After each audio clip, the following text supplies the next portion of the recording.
time for wine and libations. Give it up for that Elon Creations. Ay, cause I know God loves me though. That's a slogan, I should put that on an apron. Hi, and welcome to Elon Creation Tutorials. Today I'm going to show you guys how to heat press an apron.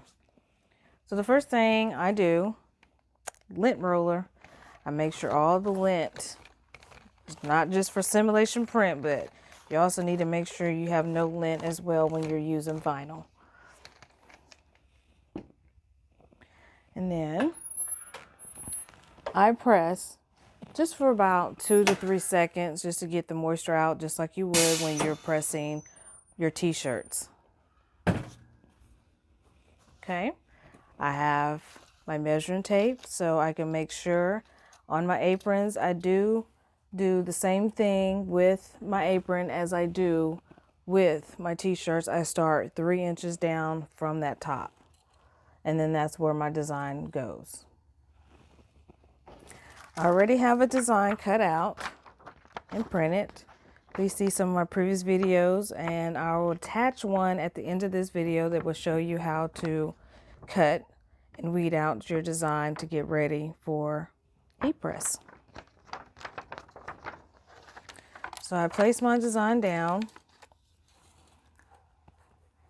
Try to center as much as possible, and then of course I need to move it up and make sure, and I take my tallest point.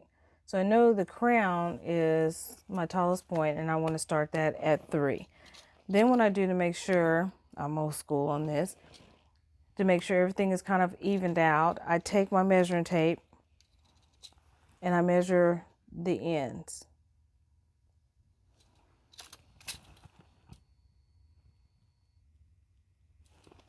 And if it's off a little bit, I just go ahead and move it over. And then I measure again.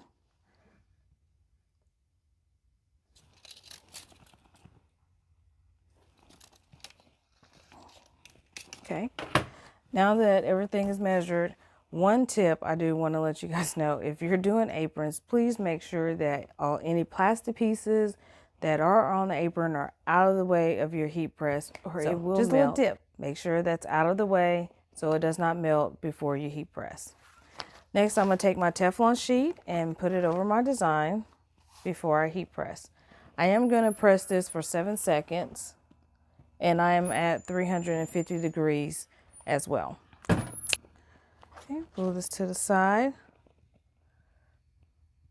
This is a hot peel, so I'm going to go ahead and peel. And then what I'm going to do, just like I do for my t-shirts, I do it for additional seconds. So I did that already for 7 seconds, giving you a total of 14 seconds that this is heat pressed. So here we go. All right. Pull this to the side. Hot.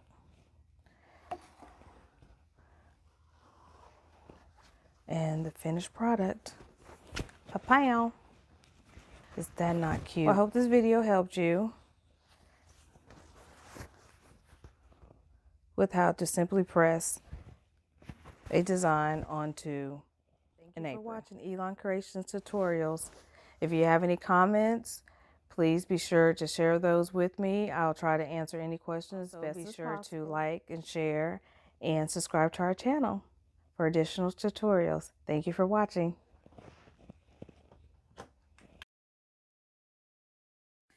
Hi, welcome back. So this is a little short, simple tutorial on how to upload your images, basically pull your images into the Cricut design space. So the first thing I do, of course, you pull up your Cricut design space. I have a new project. If your design is already uploaded into design space, you'll just click on images and to pull that up. If not, then you'll click on upload. So we'll start an upload. Let's just say you don't have your design uploaded yet. So we're going to click on upload.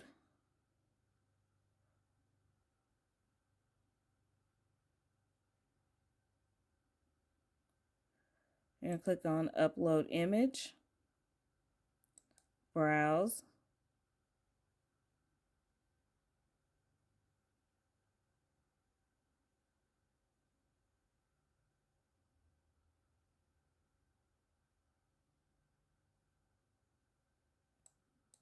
Sorry, it's taking a little bit of time. Just pulled it back up.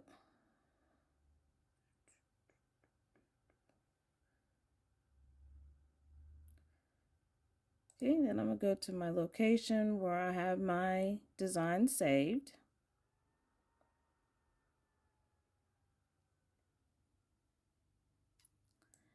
I'm going to find my image, my design image, whichever one you want to call, your cut file. And we're going to do this one. Click open. And it pulls it in. I always do complex. That's just me. I haven't seen too much of a difference in simple or mildly complex. It gives you the descriptions for each one, but I use mainly is the complex. And now I'm going to hit continue. This is where if you had a white background, you can go and remove that by selecting these options and just clicking on the white for it to go away. But since I don't, no need to do that. So I'm just going to hit apply, and continue.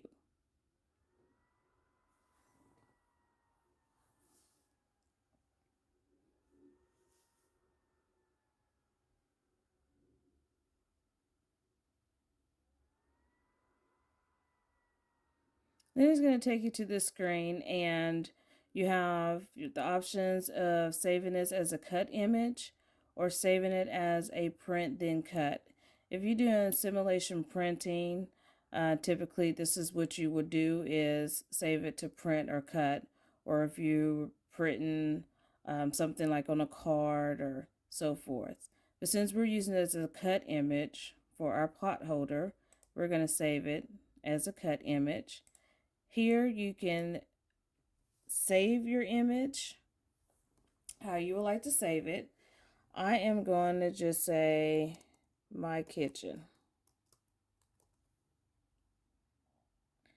Down here, I never tag. I know some people do tag. It's supposed to be easy for you to find your images. I'm not going to do that because that's not normally what I do. I haven't seen a benefit for me for searching.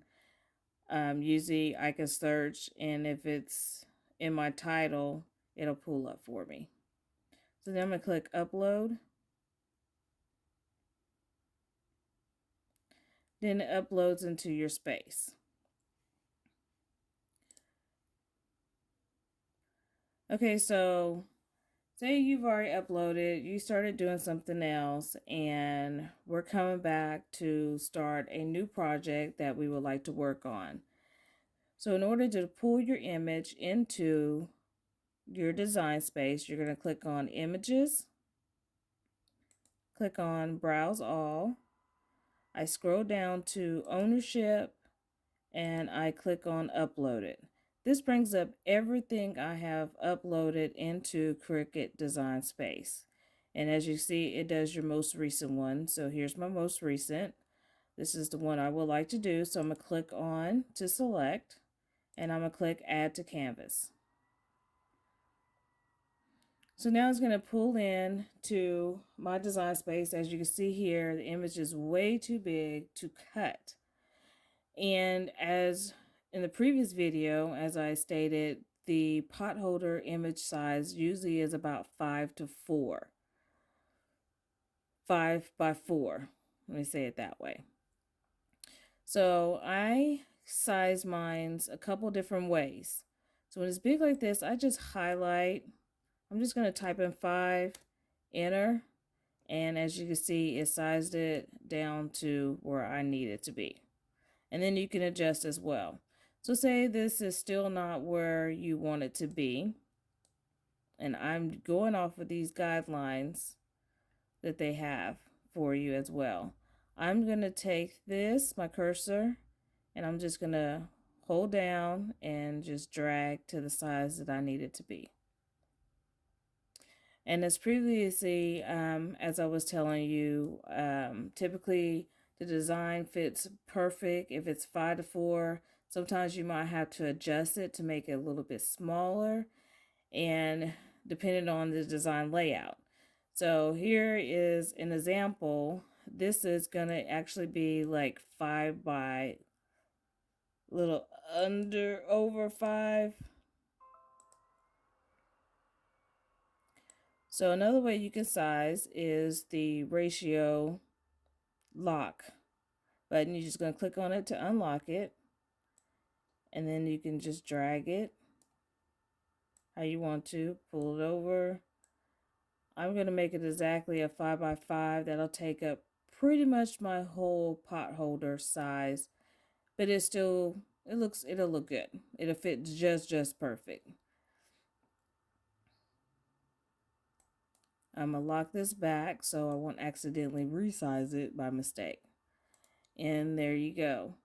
I would suggest too to save.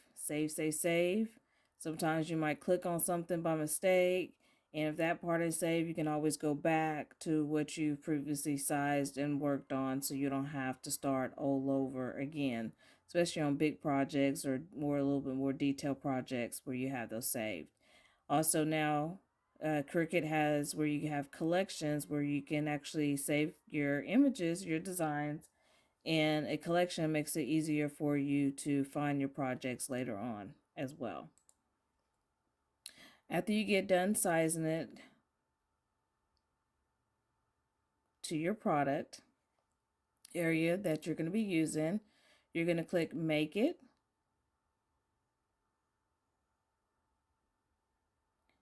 And since this is HTV, iron-on vinyl that we will be using, we always want to hit Mirror because we want to mirror our image. After you click on Mirror, then you're going to click on Continue, and this will send it to your Cricut machine to cut. I'm going to go ahead and cancel cut out because we're not going to do that today. I just wanted to show you guys how to upload your image into Cricut Design Space. I hope I was able to give you some information and help you along. Before I let you go, another tip as well. This one was already done for me, but sometimes when you click Make It, you might have letters that are all out of whack. Just not in the space, not in your design. It does not look nothing like your design whatsoever. What you want to do is just come back, select that, and then down here, you're going to click Attach. Attach everything together so it'll stay as one piece as your design is laid out into Canvas. And then you want to make sure you save so you don't have to do that again. And just same thing, just go back to Make It, and it'll be all in one set design as your image that you're working with within the design space. So hopefully I was able to help you out. For those that have never uploaded or had some problems trying to figure out where to go to do this or that, I hope this definitely helped you out in your crafting journey. Be sure to like and subscribe. You can also send any questions, make any comments if you like. I'll try to help you out as best as I can. If there was something that I did not go over in this video, just let me know, and I will be glad to help you out to the best of my ability. Thank you for watching. Time for wine and libations. Give it up for that Elon Creations.